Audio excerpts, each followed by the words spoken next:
Haha, let's get this party started. High def with the professional. Greasy says.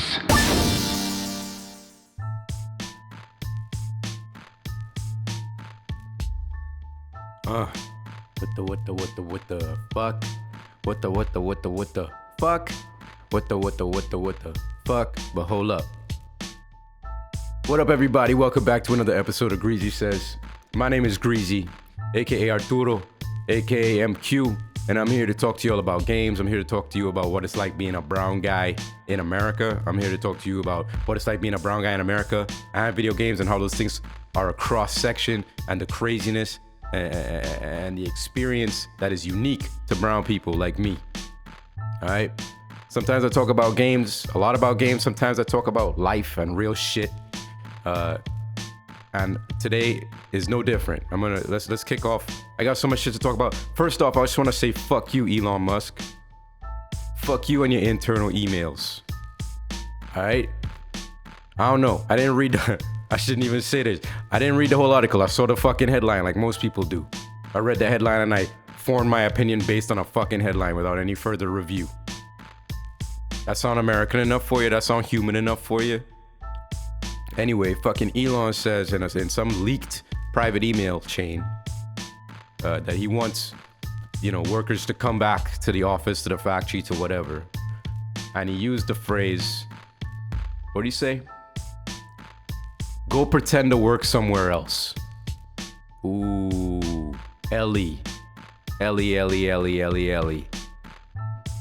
What's wrong with you? What's wrong with you? That's South Africa getting a little bit too heated up in your blood, huh? Yeah, you trying to put people back to work. You trying to get on that slave shit, huh, Ellie? Ellie, stop your bullshit. Stop your bullshit. You're a CEO. What do you mean pretend to get paid somewhere else? You pretend to get paid every day. You pretend to do work every day. Not paid. You get paid by pretending to do work. You're a fucking CEO. CEOs don't do shit. CEOs sit around and they wait.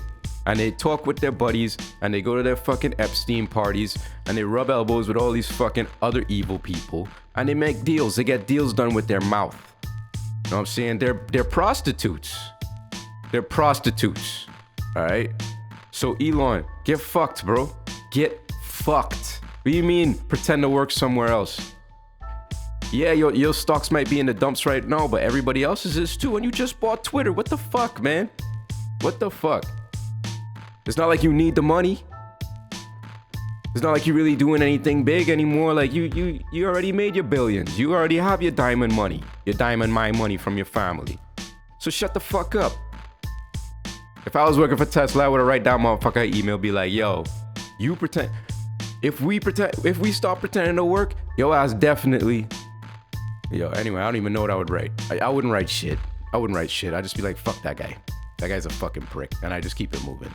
Because my life and my earnings, I can't let that shit be affected by some fucking douchebag. And that's the thing about CEOs, y'all. CEOs talk for a living. They lie for a living. I'm gonna do an episode about CEOs. Trust me on that. But fuck that dude. Anyway, moving on. Let's talk about some real life gaming shit. Saw this fucking PC Gamer article about CD Projekt Red pulling the plug on a real-life Witcher school. Pause. What does that even fucking mean, a real-life Witcher school? I'll tell you what it means. I'll tell you exactly what it means. It means a bunch of white dudes, right? And like a handful of overweight white bitches in a field or at a place that's usually used for a summer camp, dressed up like Geralt and fucking chubby versions of Triss Marigold, alright? And motherfuckers dressed up like Dandelion and shit, playing a fucking lute, prancing around in the fields, in the middle of nowhere, that they paid money to go do that, yelling agony, or Ignis, Ard, or whatever the fuck them spells are called at each other, okay? It's a fucking, it's a live role play. It's a LARPing fucking sesh. But CD Projekt Red, being from Eastern Europe, and we all we all thought that shit was over there, but it's not. Okay, it's not. It's right in your backyard here in America. That Nazi shit and that white supremacy shit is all around us. It's right next door.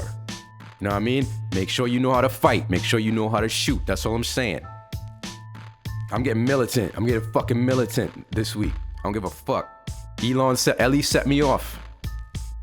So CD Projekt Red pulls a plug on this Witcher school, this real life Witcher school, because of potential ties to white supremacy. And like people in the organization are gonna be spreading white supremacy to these fucking idiots who just wanna dress up like Geralt.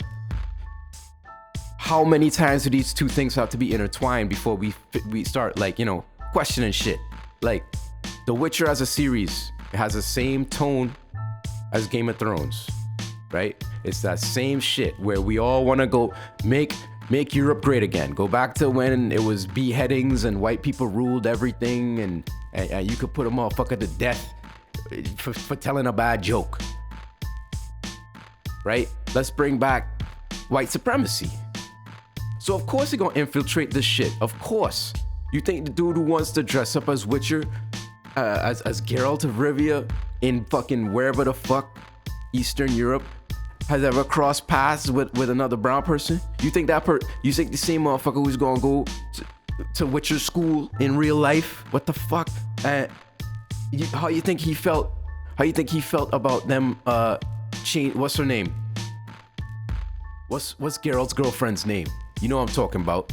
What the fuck is her name? I gotta go look it up. Hold up.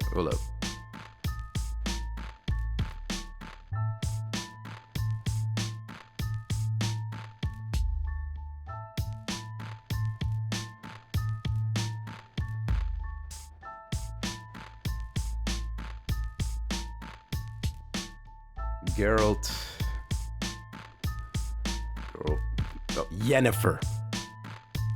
Yennefer.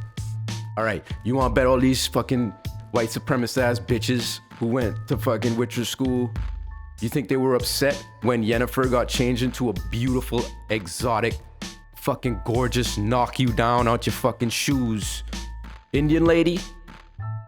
How you think they felt about that? Huh? They should have made Dandelion black just to fuck with y'all. Can't stand these motherfuckers, man. How are they in games? How are y'all letting them in games? You know why? Because nobody's saying shit. Because y'all ain't nobody there to call y'all out on your bullshit. Y'all just keep perpetuating the same bullshit. You imagine if you sent your little kid to that Witcher school, and that Witcher school indoctrinating your kid into some white supremacy shit, and now your kid is out there looking for guns, looking for ways to fuck with brown people, fuck with Jews and shit. The fuck, man? So, I mean, props to CD Projekt Red pulling the plug or whatever. But that's not the end of the story. That's not the end of the story. How do these people find their way in to the gaming culture? That's another episode right fucking there. I'm just listing episodes that I'm gonna do when I get heated up. What the fuck? All right, so since I'm on this rant, all right, I'm gonna just take it to the next level. And you might call bullshit on me, and you might get angry, and feel free to let me know on fucking any of the social medias. Greasy Says on TikTok, Greasy Says on Instagram, Greasy Says on Facebook. Come fucking talk to me if you feel bad about any of this shit. You think I'm full of shit, whatever. Come talk to me. We'll have a discussion. So let me ask you this. White people out there. What's the real reason that you flying all them Ukraine flags? Huh? What's the real reason that you have those flags hanging up outside of your house or stuck in your windows for people to see? Why? Is it because you see an injustice and you see a war going on? You see people getting killed and you're upset about that? And you want to support those people by flying a flag? Is that why? Is that why you have the Ukraine flag flying, a sticker on your car? Because you care about human suffering? Okay. Let me ask you this. Isn't there human suffering going on right in your backyard? Isn't there fucking White boys, 18-year-old white boys running up in black neighborhoods and killing fucking mad people in a grocery store for no fucking reason. Just because he hates black people. Or people running up in schools, blazing up people, killing all kind of children and shit. What, is it because we don't have a flag for that? Does a motherfucker need to make a flag for that so you can fly that shit outside your house and make stickers and stick that shit on your car? Nah. The reason you flying out that flag is not because you fucking care about people. It's not because, well, it is because you care about people, but it's not because you care about suffering, and it's not because you want to support a country that's being wronged and has atrocities happening to it. Because there's atrocities happening right in your fucking backyard, and you don't give a fuck about that. You ain't flying no flag for that shit. You come up with this all lives matter bullshit and all that, right? Half black lives matter, like Todd Rex said. That shit was hilarious. I think it's because, and it's not even your fault, I think it's because it's other white people. This is not even a new idea, okay? I heard this idea from a homie who, other homie came up with the idea, with the thought process. I think it's because you feel the exact same way that I feel when I see a whole grocery store of black people get shot up by a white supremacist, by a terrorist. You relate to those people. You see other white people die and you see other white people suffering and you say, shit, that's me. That's me. I can relate to that. I feel for that. It's not because you care about the suffering they're going through. It's because you are putting yourself in their shoes and you are experiencing that suffering secondhand, third hand. It's separated, but it hits your heart in a different way. And you feel a need to act, even though it don't do shit, because flying that fucking Ukraine flag ain't doing shit. You ain't doing nothing. Okay, you just bought a Pokemon card as far as I'm fucking concerned. But I'm saying it's only because it's people that look like you that you give a fuck and that you care so much and you're so outraged. Because you don't feel the same outrage when there's black and brown people dying out here.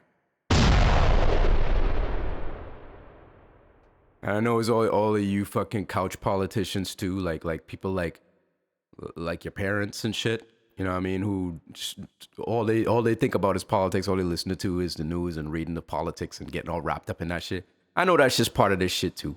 I know it's part of the old Russian scare from back in the 80s. And it's bringing back all these fucking feelings you had about the Cold War. When in fact, the Cold War is the same shit. Like, it didn't affect you in no fucking way. Did it? You were still buying your fucking acid wash jeans and rolling around on your fucking skateboards, right? Nothing changed for you. Anyway, let's bring it back up. Welcome to Greasy Says. You know what I mean? This show is about me, a brown game developer, talking about his experience in the gaming industry and obviously talking about other things and how it shapes the gaming industry and how it shapes all of us. Because art is a reflection of life and games are art. So all these things are related. So this podcast is not just about, oh, this new game came out, here's how it plays, and here's the rating on the graphics and the sound and overall experience. And no, it's not just about that. It's about a lot of things. Because, too often, gaming separates themselves from the real world. When in fact, as we can see with the fucking Witcher school, the real world is not separated from games. All the bad shit that happens in the real world comes right back in the games. And then we feed ourselves and the cycle continues. It's like a fucking, what is it like?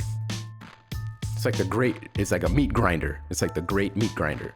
All the shit goes in, it gets pulped up, it gets shipped on the fucking conveyor belt, gets eaten by a bunch of other meat, and then that meat dies and back into the fucking meat grinder.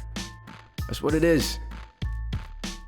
Anyway, welcome to Greasy Says. All my greasy people out there, thank you for listening. Hope you're catching up. I saw some people were catching up like crazy. My wife said it must have been for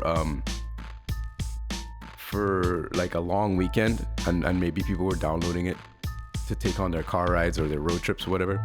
If that's the case, cool, I like it. But remember to tell your friends about Greasy Says. Spread the word. Spread the word that there's a cat out here talking about the brown experience in games, and you need to hear this shit.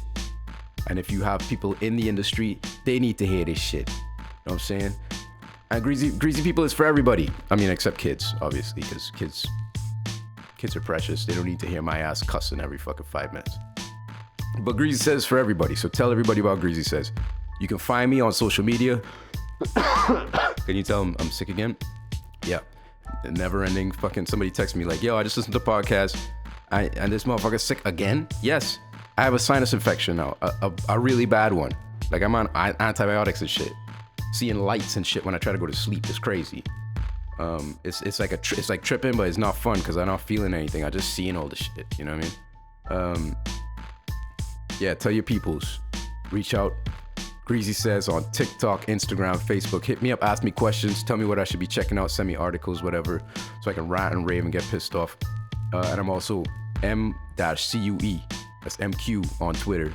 And I got all my music under M-Cue on Spotify, on Bandcamp, on Soundcloud. So go listen to shit, spread the word. Let me know what you think, comment, give me feedback, etc. All right, so let's pick a key and start this fucking show off. Trying to get the dough off. Let's get this fucking show off. Don't you fucking show off. Let's get this fucking show off. Trying to get the dough off. You're trying to blow off. Today's key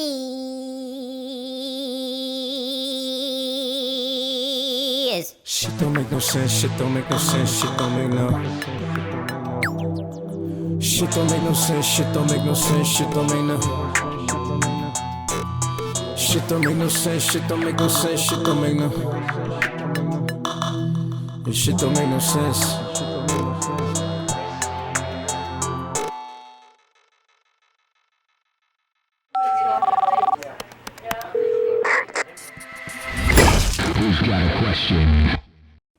Hey Greasy, since you're so heated up already, why don't you talk about vices in video games? Isn't it weird how we feel about vices in games? All right, let me take you back, right? Remember back when Mortal Kombat came out and all the parents were in uproar about the level of violence in that game? People ripping heads off, people tearing hearts out of your chest, people eating you alive, burning you alive, all of these horrible images that some parents were in an uproar about. To us as kids, it seemed ridiculous because we knew it wasn't real. It was new and cool. It was video games. And it was the beginning of ultra-violence in the art of video games.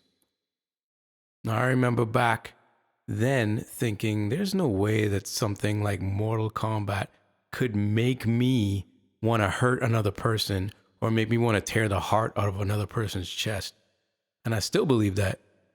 Playing a video game doesn't automatically make you a psycho. But in recent years, I've begun to think that violent video games may inflate already violent tendencies in people who have trouble separating reality from fiction. I guess that's a nice way of saying crazy motherfuckers who play violent video games learn how to do violent shit really well, and they get to practice a lot, like as much as they want. I wonder how the moms from the 80s and 90s would feel about something like that. They'd probably give me like a giant I told you so. Told you so. Told you so. I fucking told you so. I told you so. I fucking told you so. I told you so, you dumb bitch. I told you so. I told you so. I told you so. I fucking told you so. I told you so, you dumb bitch. All right, on another level, America has always been hesitant, and dare I say a little bit scared, of sex and sexual relations, and sexual situations. American media would easily show you 10 straight hours of white supremacist violence, murder cases, highway accidents, famine, brutality, suffering. But if you flash your titty, if a titty fall out, it's the end of the show. If we talk about sex, it's the end of the show. If we talk about sexual health, it's the end of class. Because Jesus saves lives, not condoms. Jesus wanted me to have this baby. Sex and even naked people in Western video games is still kind of a novelty. And it's mostly through games made in other countries that come over to the States that have sexual themes in them that even expose North Americans to sexual content in their games. Not to mention sexuality, which is different, and sensuality, which is very important, and all the things that make a trigger-pulling white kid nervous so they hide in their phone. If video games can teach so much to us about violence and the brutality of humanity, it's probably likely that it could teach us about the beautiful, sensual, sexual, love-based parts of ourselves and our society. And there are games like that out there, for sure. But they're not played as much as Shoot Me in the Face Part 7. You know what I'm saying? This fall, Shoot Everyone in the Face Part 7. The Unfastening. Pre-order now. Then I think about drugs in games. Now, I love drugs. I think everybody should try drugs, if at least once. Greasy says does not suggest or condone the use of any drugs for any reason whatsoever. I may not agree with you, like some people can't do that shit. And then you should stop. And don't start with some fucking crazy hard stuff, you fucking idiot. But I've always found it interesting how game developers have been representing drug use in games. Like in GTA, for example, you can light up a joint or a blunt and the screen gets fuzzy. Or you can like drink some alcohol in GTA or Yakuza and the screen gets kind of blurry and your character starts stumbling around. That stuff is pretty standard. But I'm really interested in how game developers are rendering psychedelic experiences, because each psychedelic experience is unique to the individual. So the psychedelics experience in like Far Cry 3, for example, comes from the mind's eye of probably one or a handful of people who had that kind of experience. And then it's a bunch of artists following that art direction or that direction, creative direction. But I hope that the more we see psychedelic experiences in games, the more we'll see the variety of what that experience looks like for each person. That shit really excites me. But of all these vices that I'm talking about, violence is definitely the worst, right? I mean, having sex with someone or dropping acid with someone is way better than murdering someone, am I right? So isn't it strange how like North America and other parts of the world would rather see someone shooting someone in the head in a video game than a VV poo poo or a pee pee touching each other or a guy smoking a joint? It's not really games, right? It's not just games. It's like a societal thing. And it's a really fucking weird one. What's your take on vices in games? Violence better than drugs or sex? Or violence the worst out of everything, and how come it's in every game? What the fuck? Hit me up. Greasy says TikTok, Instagram, Facebook. What you play, what you play, what you play, What you playing? what are you playing? What you playing? I just finished playing, literally just finished Gris. Gree? Is it Gris? Or is it Gree? Or is it Grease? The shit is spelled Gris. I don't know how it's pronounced. You might have seen it on Steam for sale at various points. It's a 2D. I want to say it's like a 2D hold right game, but that's not a fair assessment. It's completely non-violent, right? So there's no attacks. You're not killing anything. It's all about traversal, right? This game it's 2D and it's all about 2D platforming and traversal. Ways to get through the environment. You never fire a shot. You never kill a single thing. Which is cool, which is unique.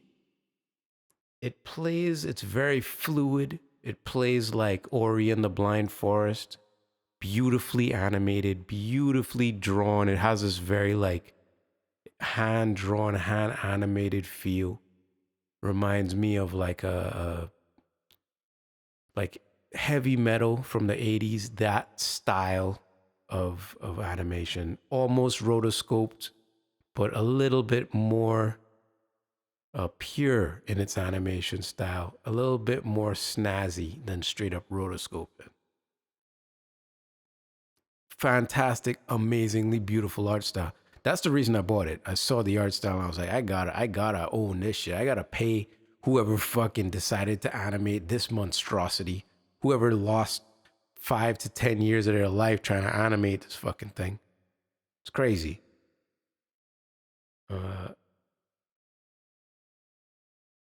So I'm kind of at a loss, right?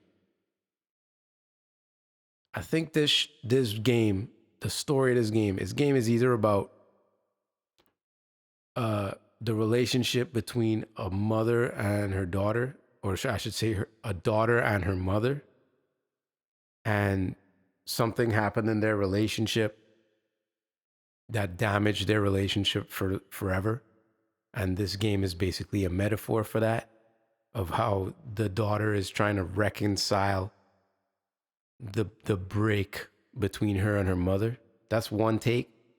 Also, I think it might be about a lesbian breakup, and the person you're playing as, the lady you're playing as, got her mind blown. You know what I'm saying? Like this is about like a girl who got dumped by a way more experienced girl who busted her cherry and made her come for the first time and like changed her whole life. And now she's gone. Now they've broken up. Personally, I think my second bet is what it's really about. But I don't know. It's one of those games that you could play and interpret the story however you see it fitting together. If you ever played this shit, let me know what you think the story is. I think it's about some girl who busted her nut in a way she never busted her nut before. And now she's brokenhearted. You know what I mean? But you got to play it to kind of see where I'm coming from. They got a lot of imagery in there. The blooming flowers, the power up about singing. Like, you know, you just start singing and flowers start blooming. I mean, come on, man. So, you know, the more I think about it, the more I think it's on the nose. But Grease or Gris or however the fuck you pronounce that shit, by Nomada Studios. Pretty great game. Short. I mean, I beat that shit in like a Saturday afternoon. 3 hours, 4 hours tops. But it's like a cool game to sit on and play with like a buddy or your lady or your man or your significant other. It's great to look at. It's beautiful to look at. It's beautifully animated. The music, oh my God. Let me shout out the music by, I guess it's like either a band or a producer and like a couple of friends called The Berlinist. And they created a very cool synth/classical melancholy soundtrack for this game that really fit its vibe and did its service. Sound design was spectacular too. Not by the Berlinist, but by Nomada Studios audio people. I think his name was Ramon something. I don't know. I can't remember. But a cool game to throw some money at if you're trying to support some different shit. Devolver published it. You know, they always come with the fresh shit. They always come with the off-kilter shit, you know. So yeah, I'm glad I supported this game. I'm glad I finally got around to playing it. And I highly recommend it to anyone looking for a quick, simple, non-violent, beautifully hand-drawn Unity-style experience. Go check that shit out. Tell him Greasy sent you.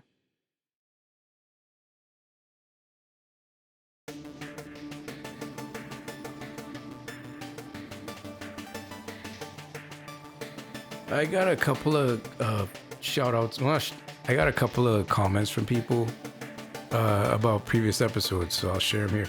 Actually, one of them was a comment. I was just rolling around with a homie, and he said I should do a segment about the weird shit that white people do.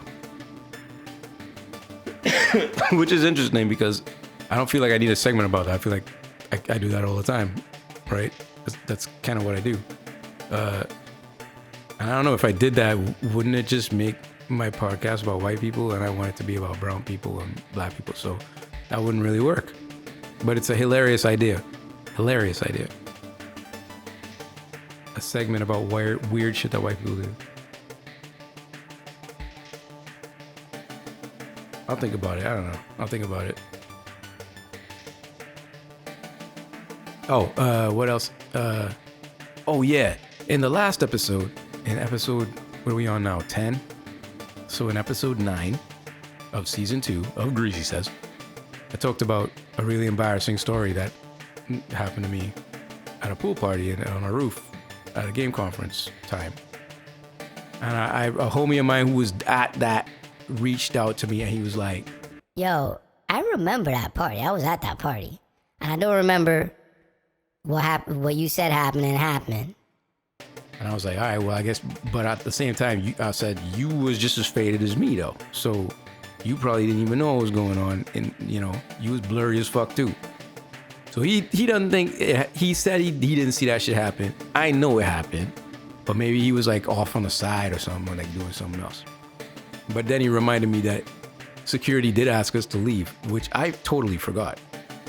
So that's a hilarious end to that story. We got kicked out of our own shit for being too rowdy. Yeah, that's fucking rockstar living right there, huh?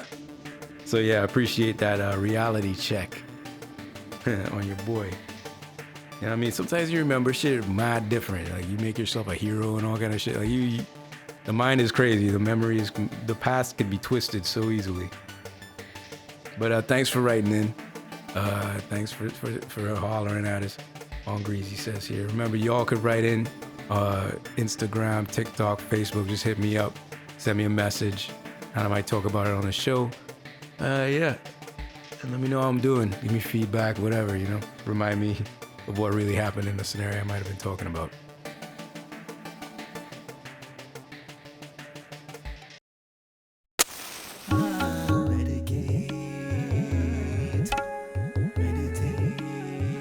Medicate, meditate.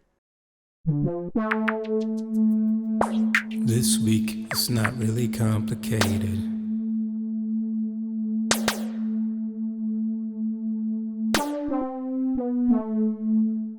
What can we do to make the world a better place? To make the world a better what? Place to live, place to survive, place to thrive. To survive, to survive, to just drive, to survive, to just drive. No more triggers. No more triggers.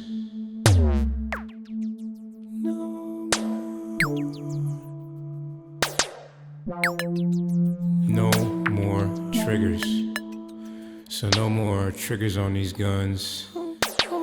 No more triggers on these controllers for the guns. No more triggering our wrath and our fury. No more triggering our sensitive sides for no reason. No more being triggered. No more triggers. No more.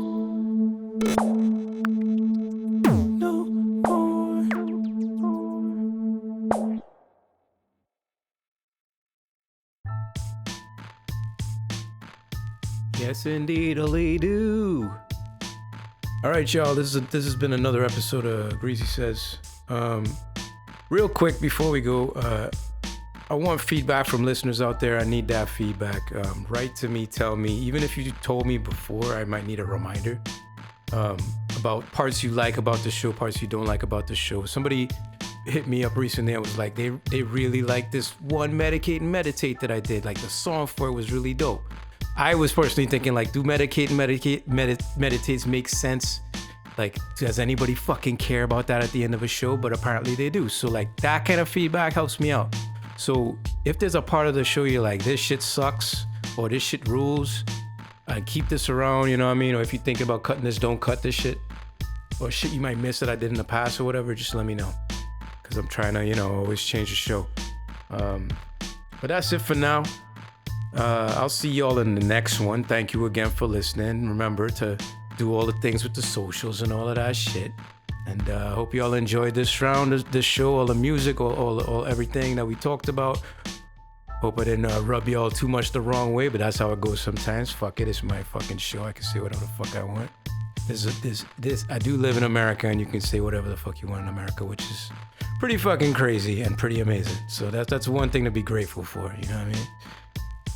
Greasy people, thanks for coming out. Remember to like, subscribe, and comment, and give me that feedback. Tell me to not buy that gun I was thinking about buying.